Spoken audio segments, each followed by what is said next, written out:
इंसान सबसे कुशल और बुद्धिमान प्राणी है। उसके पास वो सब कुछ है जो बेहतर बनने के लिए किसी को चाहिए होता है। इसके बावजूद वो शिकायत करता है। उसे शिकायत रहती है कि उसके पास साधन नहीं है, जरिया नहीं है, मौके नहीं है, वगैरह वगैरह। आज हम आपके लिए एक ऐसे शख्स की ज़िंदगी का उदाहरण लेकर आए हैं जो पैदा ही अभावों के साथ हुआ, लेकिन आज करोड़ों लोग उसके अनुयायी हैं जो उन्हें देखकर प्रेरित होते हैं। ये कहानी एक ऐसे बच्चे की है जो कि जब पैदा हुआ तो उसकी माँ ने उसे देखकर मुंह फेर लिया क्योंकि उसके हाथ पैर ही नहीं थे। ये कहानी है एक ऐसे लड़के की जो कि आज दुनिया का बेस्ट सेलर लेखक है। ये कहानी है निक वुइजिस की, जिसने अपनी शारीरिक अपंगता को अपनी कमजोरी नहीं बनने दिया, बल्कि वो सब कुछ किया जो कि एक नॉर्मल आदमी करता है। जन्म से ही हाथ पैर न होने के बावजूद वे गोल्फ और फुटबॉल खेलते हैं, तैरते हैं, स्काई डाइविंग और सर्फिंग भी करते हैं। निक का जन्म 4 दिसंबर 1982 को ऑस्ट्रेलिया के मेलबर्न में हुआ था। वैसे तो निक बाकी बच्चों की तरह स्वस्थ था, लेकिन उसे टेट्रा एमेलिया नाम का सिंड्रोम जन्म के साथ मिला। उसकी वजह से उसके दोनों हाथ पैर जन्म से ही नहीं थे। डॉक्टर्स ने काफ़ी कोशिश की कि निक की अपंगता को दूर किया जा सके, लेकिन वे इसमें सफल नहीं हो सके। निक जब पैदा हुए तो उन्हें देखकर उनकी माता पिता डर गए। वो उन्हें छूने से भी डरते थे। वो निक के भविष्य को लेकर काफ़ी चिंतित होने लगे, लेकिन धीरे धीरे उन्होंने इसे भगवान का गिफ्ट मानकर एक्सेप्ट कर लिया। वो बचपन से ही निक को हर कदम पर प्रोत्साहित करते कि तुम्हें अपने इसी शरीर के साथ जिंदगी जीना है और आगे बढ़ना है। निक बचपन से ही अपने आस पड़ोस और अपने स्कूल में अपनी शारीरिक अक्षमता के कारण चर्चा में रहते थे। इस बात की कल्पना करना कि उनका बचपन कैसा रहा होगा अपने आप में सिहरन पैदा कर देता है। हाथ पैरों के बिना प्रारंभिक जीवन बिताना निक के लिए काफ़ी मुश्किल था। बचपन से ही उन्हें शारीरिक चुनौतियों का सामना करना पड़ रहा था, लेकिन कभी उन्होंने अपने इस विकार से हार नहीं मानी और हमेशा वे औरों की तरह जिंदगी जीने की कोशिश करते रहे। निक के अनुसार आज उनकी ताकत और उपलब्धियों का पूरा श्रेय भगवान पर बने उनके अटूट विश्वास को ही जाता है। उन्होंने कहा है अपने अब तक के जीवन में जिनसे भी मिले, फिर चाहे वो दोस्त हो, रिश्तेदार हो या सहकर्मी हो, उन सभी ने उन्हें काफ़ी प्रेरित किया।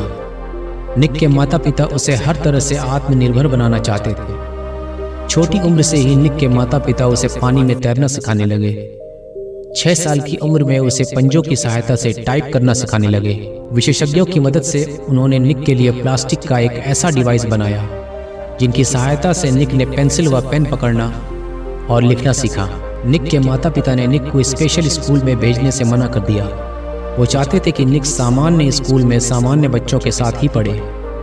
इसमें बहुत सी मुश्किलें आई, लेकिन उन्होंने हार नहीं मानी।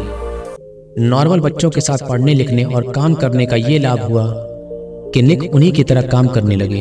दोस्तों, परेशानियां तो एक अच्छे खासे स्वस्थ इंसान को भी तोड़ कर रख देती हैं, और फिर निक के तो दोनों हाथ पैर ही नहीं थे। आपको जानकर हैरानी होगी कि एक बार निक ने आत्महत्या करने की भी कोशिश की थी। निक को पढ़ाई, खेल कूद व अपना रोजमर्रा का काम करने में बहुत परेशानी होती थी। स्कूल में बच्चे भी उसका मजाक उड़ाते थे। इन सब चीज़ों से दुखी होकर 10 साल की उम्र में निक ने पानी के टब में डूबकर आत्महत्या करने की कोशिश की, लेकिन उनके माता पिता के प्यार और प्रोत्साहन ने उसे आगे बढ़ने का हौसला प्रदान किया। निक जब 13 साल के थे तो एक दिन उनकी मां ने अखबार में छपा एक लेख निक को पढ़कर सुनाया, जिसमें एक विकलांग व्यक्ति के संघर्ष और सफलता की कहानी थी। निक को एहसास हुआ कि दुनिया में वो अकेला विकलांग नहीं है और परिश्रम और संघर्ष से आगे बढ़ा जा सकता है। उसके बाद उसके जीवन की दिशा ही बदल गई। उसे महसूस हुआ कि ईश्वर ने उसे कुछ अलग करने के लिए ही ऐसी स्थिति में डाला है, और उसने संकल्प लिया कि वो स्वयं लोगों को प्रेरणा और प्रोत्साहन प्रदान करेगा, जिससे लोगों के अंदर घर कर गई निराशा दूर हो सके और वे उत्साहपूर्वक कार्य करते हुए अच्छी तरह से जीवन बिता सकें। उसके बाद निक ने पीछे पलटकर कभी नहीं देखा। 21 साल की आयु में निक ने क्वींसलैंड में ग्रिफिथ यूनिवर्सिटी से bachelor degree in accounting and financial planning में उपाधि हासिल की और एक मोटिवेशनल स्पीकर के तौर पर कैरियर बनाया। 2008 में निक ने अमेरिका के एक टीवी शो 2020 के लिए इंटरव्यू भी दिया। 2009 में निक ने द बटरफ्लाई सर्कस नामक शॉर्ट फिल्म में काम किया। इस फिल्म को कई अवार्ड मिले। 2010 में निक ने life without limits inspiration for a ridiculously good life नाम की किताब लिखी। अब तक वे 7 किताब लिख चुके हैं। 19 साल की आयु में अपने पहले भाषण से लेकर अब तक निक पूरे विश्व की यात्रा कर रहे हैं और अपनी प्रेरणादायक घटनाओं से लोगों को प्रेरित कर रहे हैं। विश्व भर में आज निक के करोड़ों अनुयायी हैं जो उन्हें देखकर प्रेरित होते हैं। आज भी एक लेखक, संगीतकार, कलाकार है और साथ ही उनको फिशिंग, पेंटिंग और स्विमिंग में भी काफ़ी रुचि है। उन्होंने एटीट्यूड इज एटीट्यूड नाम से अपनी कंपनी बनाई और धीरे धीरे निक वुजिसिस को दुनिया में एक ऐसे मोटिवेशनल स्पीकर के रूप में पहचाना जाने लगा जिनका खुद का जीवन अपने आप में एक चमत्कार है। उन्होंने प्रेरणा और सकारात्मकता का संदेश देने के लिए लाइफ विदाउट लिम्स नाम से NGO भी बनाया। निक ने एक ऑस्ट्रेलियन मॉडल से शादी भी की और इन दोनों के 4 हंसते खेलते खूबसूरत बच्चे भी हैं। निक अपनी खूबसूरत बीवी और बच्चों के साथ कैलिफोर्निया, अमेरिका में अपने आलीशान घर में अपनी मनपसंद जिंदगी जी रहे हैं। भविष्य में आप जब भी अपने पूरे जिस्म के साथ अपनी अधूरी जिंदगी से तंग आने लगे, जब आप निराश होने लगे, आपका खुद पर से भरोसा डगमगाने लगे, तो सिर्फ एक नाम याद रखना, निक वुजिसिस। ये नाम अपने आप में एक प्रेरणा है। तो दोस्तों, ये वीडियो मैं यही ख़त्म करता हूँ। उम्मीद करता हूँ आपको ये वीडियो पसंद आया होगा।